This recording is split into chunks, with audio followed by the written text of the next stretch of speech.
Salut à tous, aujourd'hui on est parti pour le 1046e épisode de l'After Zappimage et on va débuter avec le programme de ces huitièmes de finale de l'Euro qui vont débuter maintenant dans 48 heures. Donc vous faites un petit arrêt sur image évidemment pour découvrir l'ensemble de ces rencontres et comme on peut le constater, il y a quand même une partie de tableau. La partie de tableau à droite qui est quand même visiblement beaucoup plus simple que celle de gauche. C'était déjà le cas lors de l'Euro 2016. Après, évidemment, on sait aussi qu'il il faut battre tout le monde pour aller au bout. Ensuite, on enchaîne évidemment avec l'affiche qui nous intéresse le plus. L'équipe de France jouera lundi son huitième de finale. Ça sera à 21h et les Bleus affronteront la Suisse en général. La Nati, c'est une équipe qui réussit plutôt bien à l'équipe de France. On rappelle notamment en 2014, lors du mondial 2014, les Bleus qui avaient, je crois, battu la Suisse sur le score de 5 ou 6-2, il me semble. Donc en général, c'est quand même une sélection qui nous réussit plutôt bien. On enchaîne les amis avec quelques informations évidemment sur ce match entre les Bleus et le Portugal hier. Score final 2 buts partout entre les deux équipes, une histoire de penalty dans cette rencontre, doublé sur penalty pour Cristiano Ronaldo, un but de Karim Benzema sur penalty et un autre but pour Karim Benzema, d'ailleurs auteur d'un doublé donc dans le jeu, même s'il y a eu appel à la vidéo, donc il y a eu pas mal de faits de jeu sur cette rencontre. Au final, c'est un score plutôt logique, vous avez les statistiques de cette rencontre sous les yeux, assez équilibré. On a vu une équipe de France plutôt en difficulté en première période, même si l'entame de match était assez intéressante. Ça s'est compliqué pendant la première période pour les Bleus, c'était beaucoup mieux en seconde mi-temps, et puis on a vu quand même en fin de match que visiblement les deux équipes, sur le dernier quart d'heure, les deux équipes se contentaient de ce match nul. Une petite information sur Karim Benzema, auteur donc d'un doublé hier, il a été désigné homme du match sur cette rencontre. Évidemment, ça lui a fait énormément de bien d'ouvrir son compteur but. Le deuxième est arrivé juste après la mi-temps. Tout est allé très vite pour Karim Benzema au final hier sur ses deux buts, puisqu'il marque à la 45e plus 2 et puis il marque à la 47e en tout début de seconde mi-temps. Et en plus de ça, on a vu aussi un Karim Benzema très très disponible dans le jeu. Une petite information sur Karim Benzema, ça faisait plus de 5 ans qu'il n'avait pas marqué avec l'équipe de France, donc évidemment c'était un très très grand moment pour lui. La petite information, on l'a dit, un doublé de Benzema et doublé de Cristiano hier, les deux ex-coéquipiers du Real Madrid qui ont marqué sur cette rencontre. On enchaîne avec une déclaration de Karim Benzema qui nous dit: il ne faut jamais baisser les bras. Il y avait un peu cette pression de tout le pays sur moi, mais je suis un joueur de foot, un professionnel, et j'en avais besoin de cette pression. En club, j'ai l'habitude de marquer, et c'est sûr que j'avais envie de marquer avec cette équipe-là. Donc on l'a dit, voilà, c'est fait pour Karim Benzema. Le compteur est débloqué. Évidemment, comme il le dit, il y avait de la pression. Il la ressentait certainement. Ça a dû être quand même un sacré soulagement pour lui hier. Ensuite, on enchaîne les amis avec une déclaration du sélectionneur Didier Deschamps qui nous dit: c'était un combat, ce n'était pas évident. Les deux buts, on leur donne sur des erreurs, même si ça peut arriver. On a cherché à gagner ce match. Cela nous permet d'être premiers. C'est la meilleure place. On va apprécier, bien récupérer. Une nouvelle compétition va commencer dorénavant. Ensuite, la statistique, ou les statistiques plutôt, sur la prestation, encore une fois, majuscule de Paul Pogba. On a vraiment un Paul Pogba de très très haut niveau sur cette compétition avec les Bleus. 96 passes réussies sur 99. 21 passes dans les 30 derniers mètres portugais, 9 longues passes réussies, 4 passes dans la surface, 3 transversales, 3 occasions créées. Il est impliqué aussi sur les buts sur les actions qui amènent les pénaltys. Donc vraiment un gros Paul Pogba en ce moment, et c'est une très bonne nouvelle pour l'équipe de France. Ensuite, on enchaîne avec une double déclaration de Jules Koundé. Premièrement, il nous parle du penalty. Malheureusement, Jules Koundé, il a été fautif sur ce penalty obtenu par Cristiano Ronaldo. Il nous dit: le penalty sur ma main, c'est malheureux. Il y a penalty, ma main est décollée. Je défends bien sur le premier centre. J'essaie de contrer le deuxième. Je suis déséquilibré, mais ma main est élevée et le ballon, au final, tape ma main. Donc oui, au final, il y a penalty sur cette situation. Il n'y a pas grand-chose d'autre à dire. c'est sûr que c'est pas vraiment un réflexe de défenseur de défendre dans ce genre de position. On sait que beaucoup de défenseurs maintenant mettent tout simplement leurs mains dans leur dos. Bon, voilà, malheureusement Jules Koundé ne l'a pas fait hier et il a été puni.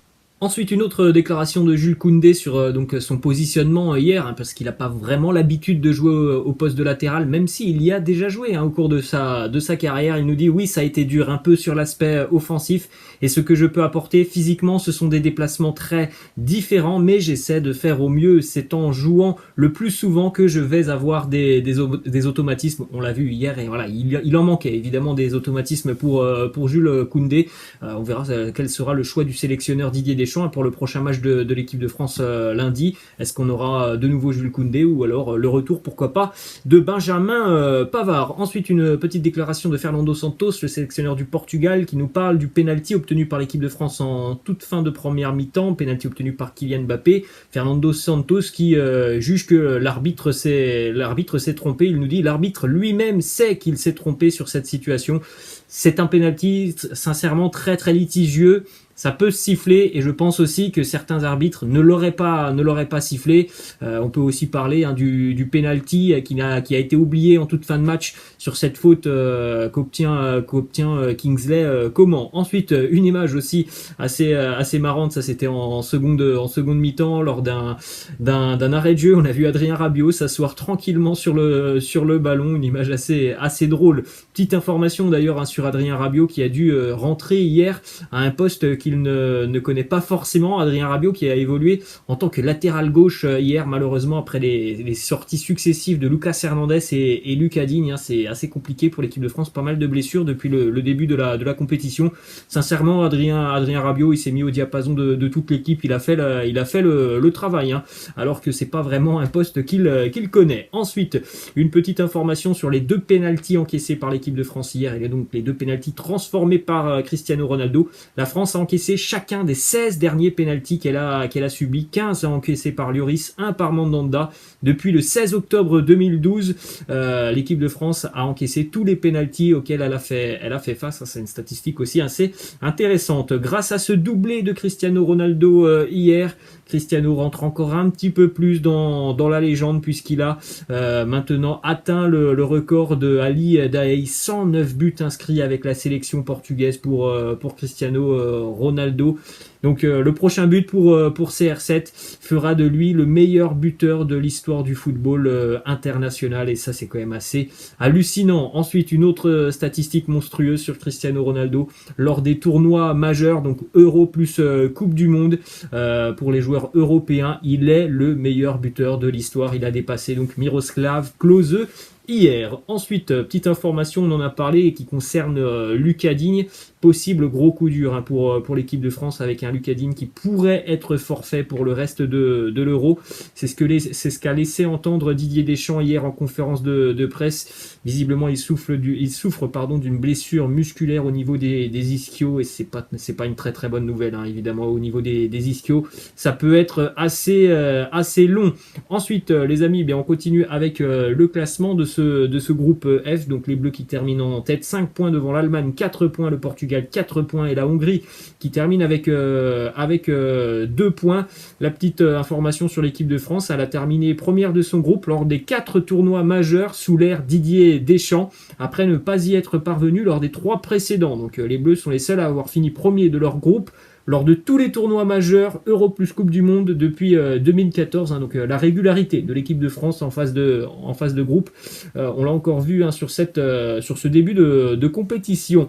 Une déclaration de Didier Deschamps sur la fin de cette phase de groupe. Il nous dit: ce groupe était très compliqué, difficile pour tout le monde, on finit premier, c'est la meilleure place, on sait ce qui nous attend maintenant. C'est vrai qu'au final, ce groupe il a été très très compliqué quand même, parce qu'on a même vu ces Hongrois franchement assez intéressants hier. Ils ont bien gêné l'équipe de France, ils ont gêné le Portugal pendant 85 minutes. Je pense qu'on s'y attendait pas avant le début de cette phase de groupe de voir des Hongrois autant coriaces. Justement, on enchaîne avec quelques petites infos sur cette qualification de l'Allemagne, qui est passée hier tout proche de la correctionnelle. L'Allemagne qui se qualifie à la 84e minute grâce à un but de Leon Goretzka.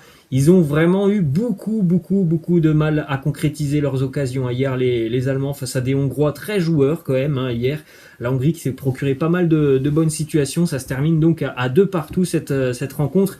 Et les Allemands, hein, jusqu'à la 85e minute, eh bien, ils étaient quasiment éliminés, hein, de cette compétition.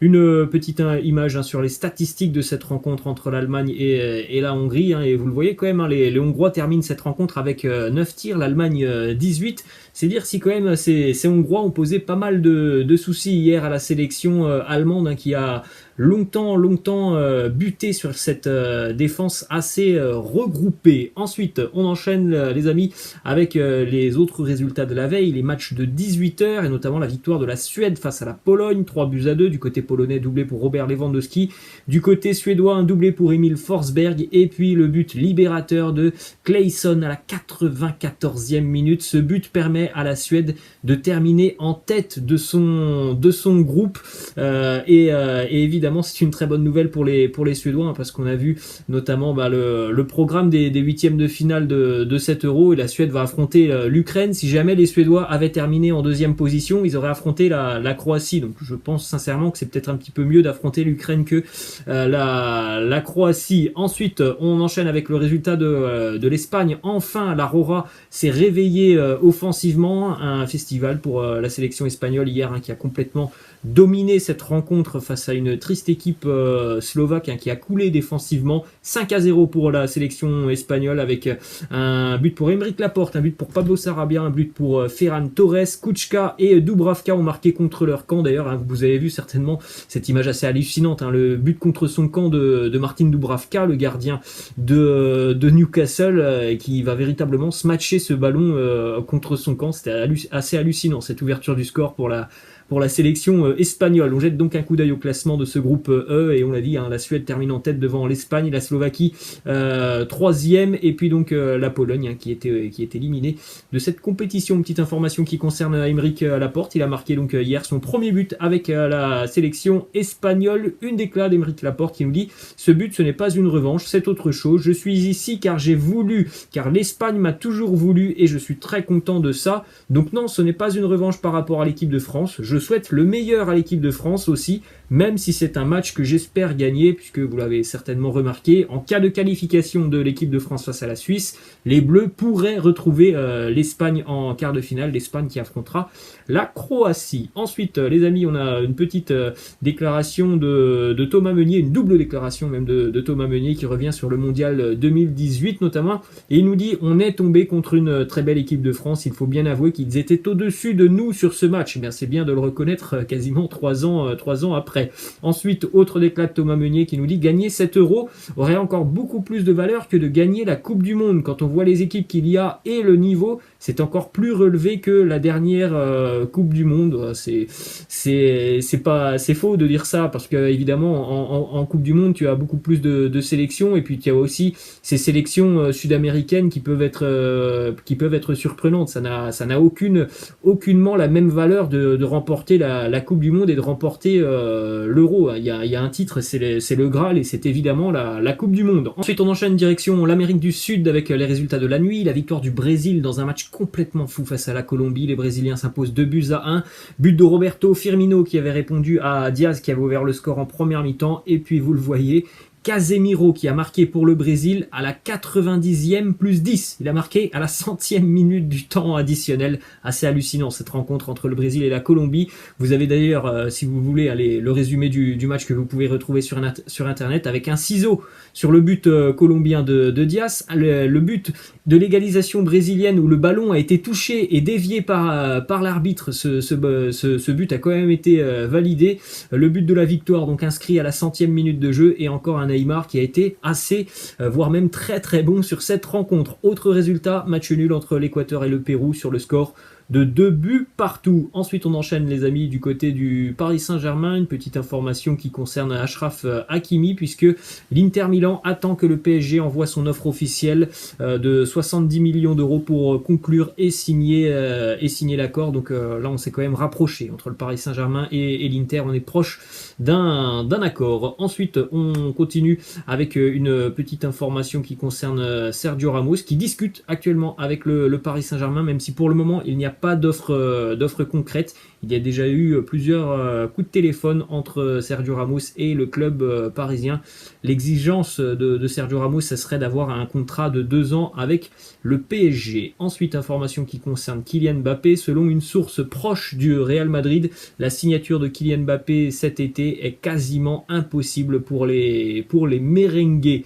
Ensuite, du côté de Madrid, toujours, les agents de Raphaël Varane ont indiqué au Real que le Français souhaite quitter le club cet été car il est à la recherche d'un nouveau défi. Donc bon, ça fait écho à ce que l'on entend depuis un petit bout de temps maintenant. Hein. Visiblement, Raphaël Varane, son avenir ne s'écrit pas forcément du côté du Real Madrid. Ensuite, information qui concerne Erling Haaland, qui lui préférerait rejoindre soit le Real, soit la Première Ligue lorsqu'il quittera le Borussia Dortmund. Il ne se voit pas continuer en Bundesliga, notamment du côté du Bayern. On sait que le Bayern est intéressé.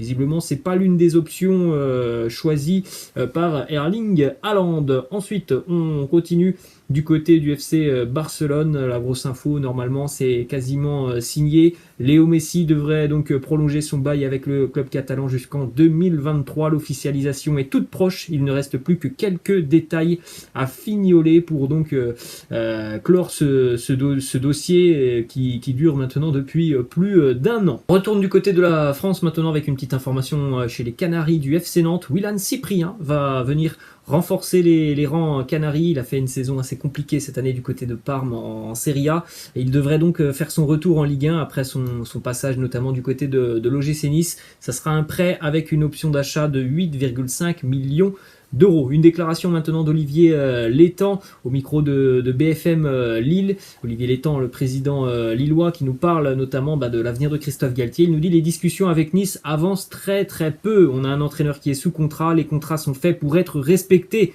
On est un club qui doit être respecté. On ne vient pas s'essuyer les pieds sur le LOSC comme ça. C'est quand même dur ce qui se passe du côté de Lille, puisque Christophe Galtier l'a annoncé, il veut quitter le club. Et puis vous avez le président qui bloque tout simplement visiblement son départ. C'est quand même moche de terminer comme ça après tout ce que Christophe Galtier a fait pour le club. C'est quand même moche de la part des dirigeants lillois de pour le moment bloquer ce dossier. Ensuite, on termine avec une petite information du côté de la Ligue 2. Philippe Montagnier devient le nouvel entraîneur du Toulouse Football Club. Voilà les amis, la fin de cet After Zap Image. J'espère que ça vous a plu. N'hésitez pas comme d'habitude à lâcher un petit pouce bleu. Je vous laisse, je vous dis à la prochaine. Ciao.